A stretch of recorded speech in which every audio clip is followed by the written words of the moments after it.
Hi, Doc Revis here with Watch Me Work It. Assigning charges to compounds. We will look at binary compounds, ternary compounds, and polyatomic ions. So, watch me work it. Here are some examples. Let's start with the compound of barium and chlorine. We know that in any binary compound, the left side is going to be positive and the right side is going to be negative.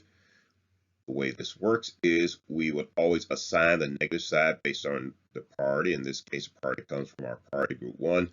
This is group 17 compound, so that's a -1. So we do the charge here, charge balance here. 2 times -1 gives a charge balance or electronic balance of -2. This is not a charge, but that's the charge balance or electronic balance. So to make this neutral, we have to add a +2 here. Therefore, barium is +2. So assign the minus charge, multiply times 2. We get a -2 for the negative side. Therefore, to make it balanced, we have to add a +2. We have 1 barium +2. So a charge on barium +2, chlorine -1. In the case of this compound of carbon and nitrogen, here we assign the negative side of this. We look at our chart, assignment of the negative. This would be a -3 because it's nitrogen, and therefore the charge balance would be 4 times a -3 would be a -12 on this side. So for this to be neutral, this side must be a +12.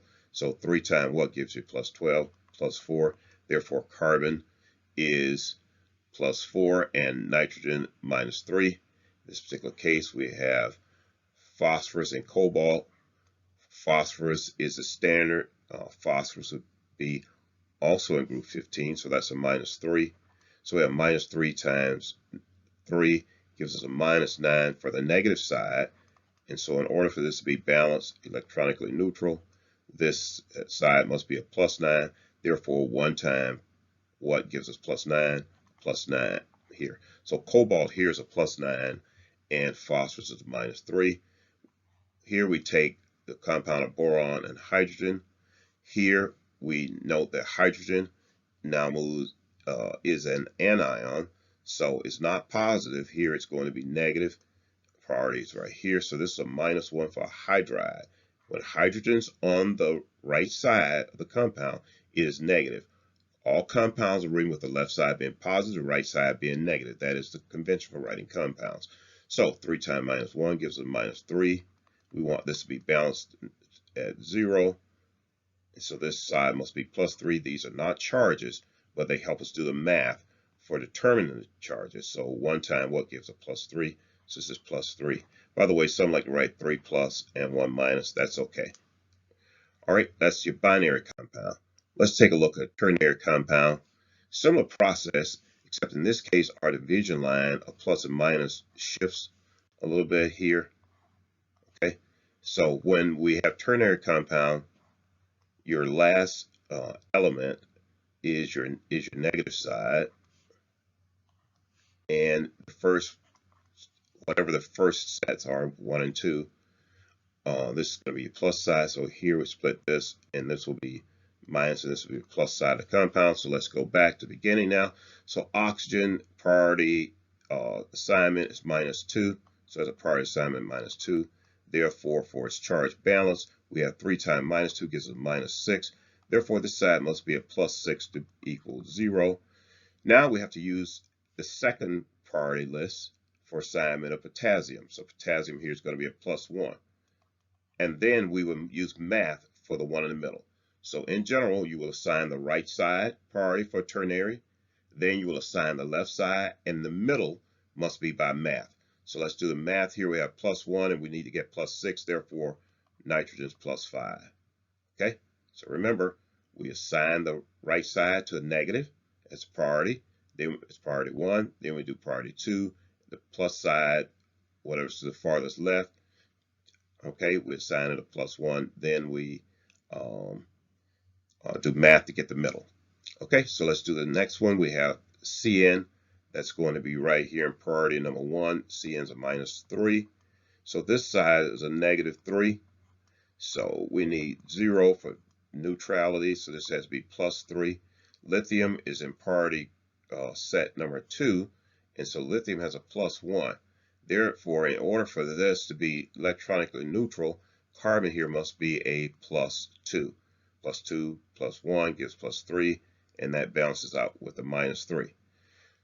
In the next one, we have oxygen, and we know this one now, don't we? Oxygen is -2, so 3 times -2 gives as electronic balance of -6. In order for this to be electronically neutral, the left side must be a +6.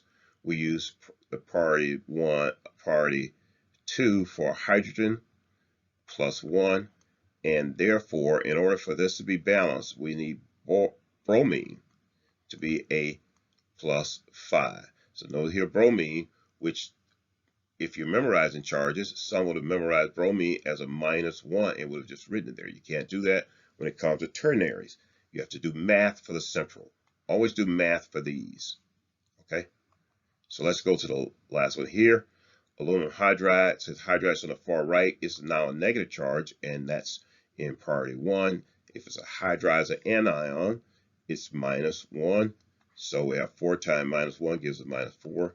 We want a zero balance, so for electronically neutral compound, we need a +4 on this side. Lithium is priority number 2 set, so that's a +1.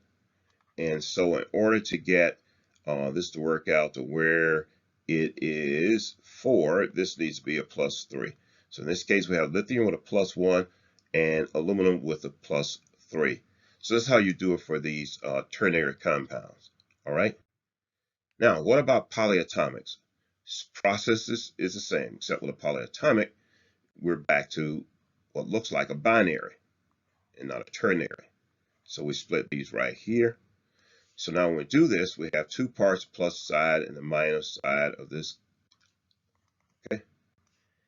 And we do a similar process, except now our charge has to equal -1. In other words, what the balance now needs to be is -1. So I'm going to write that down there. So now I can go to work. Oxygen is -2 because it's in priority number 1, so that's a -6. And I need my balance to be -1, therefore this must be a +5, therefore nitrogen's a +5.